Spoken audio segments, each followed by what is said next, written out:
সেটা হইলো সেন্সর হয়েছে এই মাত্র মাত্র এখন একটা ছবি সেন্সর হয়েছে আমাদের ঈদের জন্য। তার একটা হলো মোনা জিন্টু, আসলে জিন্টু বলতে পারেন এটা।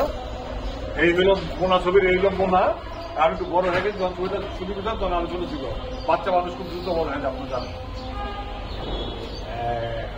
একটা ক্লাস 7-এর একটা মেয়ে গল্প, সে ক্লাস 7-এ পড়ে, ক্লাস 7-এর একটা মেয়ের উপরে জিন আসর করলে কি কি হয় তার উপর বেস করা গল্প, এবং জিনটা কিভাবে তাড়ানো হয়, তাড়াইতে পারে কিনা, জিনটাকে মেরে ফেলে না বাঁচিয়ে রাখে, এর উপর গল্প। ছবিটা আমার জিন অন ছিল কমেডি হরর, এবং জিন অনের ডিরেক্টর ছিল তাদের চৌধুরী, চিফ এডি ছিল রোমান।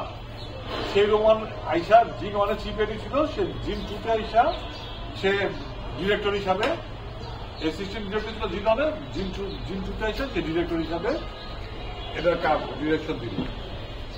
এটা হরর থ্রিলার।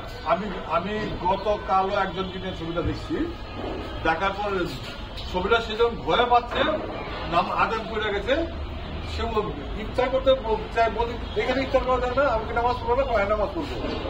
তো মানে থ্রিলটা খুব ভালো কাজ করে এবং সাথে ভয়টাও কাজ করে।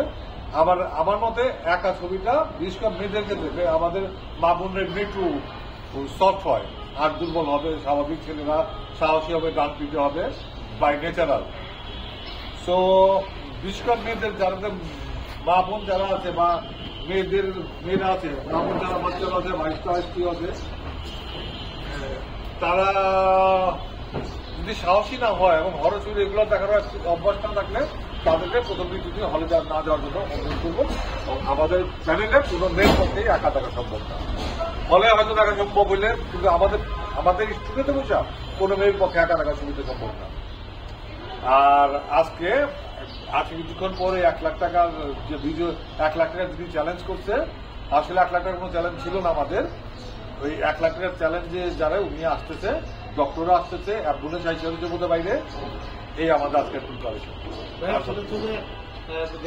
জিম কিন্তু গত ঈদে কিন্তু আপনার